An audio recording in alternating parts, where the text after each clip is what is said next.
COVID-19 has drastically impacted the field in a number of ways. In the field of theater and dance, though they're separate, there's a lot of similarity. Theaters, productions, festivals, movie sets, music videos, musicals all have shut down.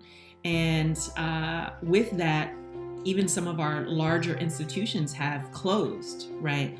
So places where folks would find employment or community resources, some don't exist anymore. Others are working at a limited capacity.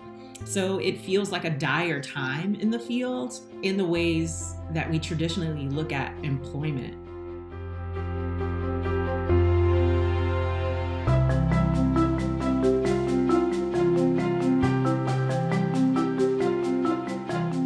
The traditional structures may not look and work in the same way or capacity that they had pre-COVID. During COVID, we see a lot of institutions shifting to digital media, which may be new for a lot of them, though it's not new in the scheme of things. There have been folks that work in digital media and have been for decades, making dance films, making film generally, making work remotely and collaboratively, but we've seen a spike in how that works, especially in the dance field. Pretty much every dance company or dance institution or dancer or maker generally is now, they've been thrust into becoming filmmakers or some sort of digital content creator. And so it's been a large learning curve for everyone in that regard, like what works, what platform to use. Should I do it on Zoom? Should I release it on YouTube? What about Twitch? Like which platform works best? And people are still figuring that out. So though it feels dire, it's also a field that's ripe for innovation and forward thinking. Encourage people to follow their passions because we don't necessarily have the structures like I was talking about earlier to lean on in that way. I think this is an opportunity to build your own brand, find those passion projects, right? If everyone else is home or not working in a job, let's use this time to use those creative transferable skills to make passion projects.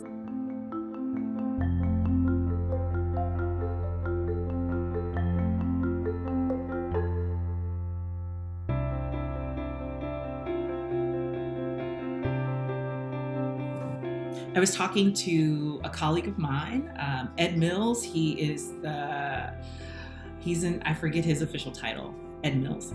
And he said enrollment at Sac State has shot up actually during this academic year, which is amazing. He's worked really hard to increase and maintain high numbers in that regard.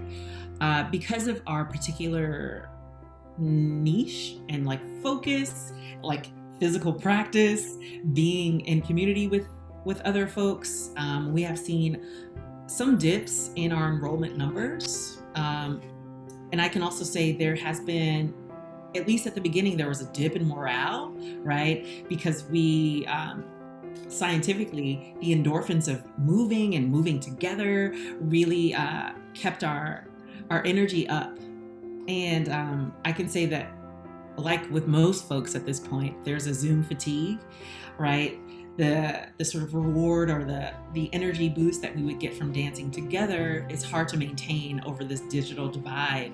And I can speak for my theater colleagues and say that it's a similar effect. But we've maintained a large production schedule. It's in depth.